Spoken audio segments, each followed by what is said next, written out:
अलग news channels पे युवाओं ने अपने अपने तरह की प्रतिक्रिया दी और उसी समय हमारे अभिजीत भाई जो यूएस में बैठे थे, सरकार है, अब कॉकरोच अपना न्याय मांगेंगे और हम जो युवा जिसको बेरोजगार बोला गया और एक न्याय की गुहार है जो इस देश के युवाओं ने उठाई है। रिपीट करना चाहता हूं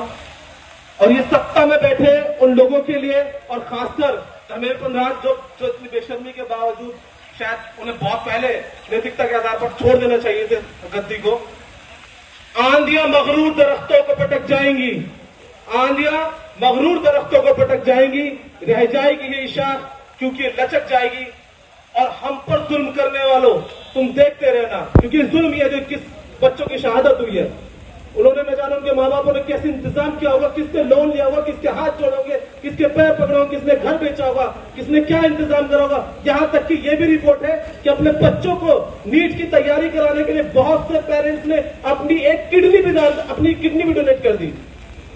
अपनी जान की परवाह ना करके बच्चों को कामयाब देखने वाले उन माँ बाप पे क्या गुजरी होगी जब उन्होंने कामयाब नहीं उन बच्चों को अर्थी पर देखा होगा या उन बच्चों को कब्रिस्तान के अंदर देखा होगा।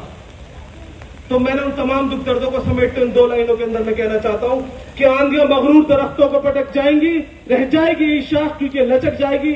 और हम पर जुल्म करने वालों तुम देखते रहना जब सीजेपी पार्टी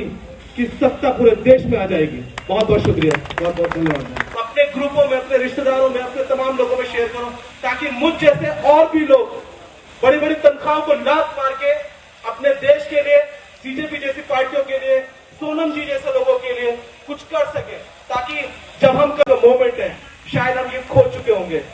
उस वक्त ना शायद कुछ काम नहीं आएगा, लेकिन हाँ ये जो खूबसूरत यादें होंगी कि हाँ मैंने उस चैनल पर किसानों का आंदोलन दिखाया,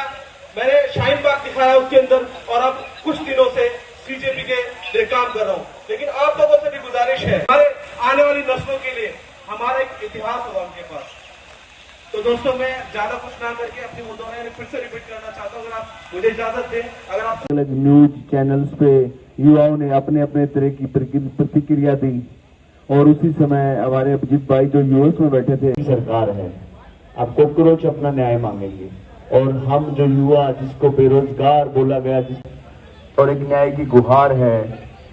जो इस देश के युवाओं ने उठाई है। फिर से रिपीट करना चाहता हूँ और ये सत्ता में बैठे उन लोगों के लिए और खासकर धर्मेंद्र पंधराज जो इतनी बेशर्मी के बावजूद शायद उन्हें बहुत पहले नैतिकता के आधार पर छोड़ देना चाहिए थे गद्दी को। आंधियां मगरूर दरख्तों को पटक जाएंगी, आंधियां मगरूर दरख्तों को पटक जाएंगी, रह जाएगी ये शाख क्योंकि लचक जाएगी। और हम पर जुल्म करने वालों तुम देखते रहना, क्योंकि जुल्म ये जो किस बच्चों की शहादत हुई है, उन्होंने न जाने उनके माँ बापों ने कैसे इंतजाम किया होगा, किसने लोन लिया होगा, किसके हाथ जोड़ोगे, किसके पैर पकड़ोगे, किसने घर बेचा होगा, किसने क्या इंतजाम करा होगा। यहाँ तक कि ये भी रिपोर्ट है कि अपने बच्चों को नीट की तैयारी कराने के लिए बहुत से पेरेंट्स ने अपनी किडनी भी डोनेट कर दी। अपनी जान की परवाह ना करके बच्चों को कामयाब देखने वाले उन माँ बाप पे क्या गुजरी होगी जब उन्होंने कामयाब नहीं उन बच्चों को अर्थी पर देखा होगा या उन बच्चों को कब्रिस्तान के अंदर देखा होगा। तो मैंने उन तमाम दुख दर्दों को समेटते उन 2 लाइनों के अंदर मैं कहना चाहता हूं कि आंधियां मगरूर दरख्तों को पटक जाएंगी, रह जाएगी ये शाख क्योंकि लचक जाएगी। और हम पर जुल्म करने वालों तुम देखते रहना जब सीजेपी पार्टी की सत्ता पूरे देश में आ जाएगी। बहुत बहुत शुक्रिया, बहुत बहुत धन्यवाद। अपने ग्रुपों में, अपने रिश्तेदारों में, अपने तमाम लोगों में शेयर करो ताकि मुझ जैसे और भी लोग बड़ी बड़ी तनख्वाहों को लात मार के अपने देश के लिए, सीजेपी जैसी पार्टियों के लिए, सोनम जी जैसे लोगों के लिए कुछ कर सके, ताकि जब हम का मोमेंट है शायद हम ये खो चुके होंगे, उस वक्त ना शायद कुछ काम नहीं आएगा, लेकिन हाँ ये जो खूबसूरत यादें होंगी कि हाँ मैंने उस चैनल पर किसानों का आंदोलन दिखाया, मैंने शाहीन बाग दिखाया उसके अंदर, और अब कुछ दिनों से सीजेपी के लिए काम कर रहा हूँ। लेकिन आप लोगों से भी गुजारिश है, हमारे आने वाली नस्लों के लिए हमारा एक इतिहास होगा उनके पास। तो दोस्तों मैं ज्यादा कुछ ना करके अपनी मुद्दों फिर से रिपीट करना चाहता हूँ, अगर आप मुझे इजाजत दें। अगर आप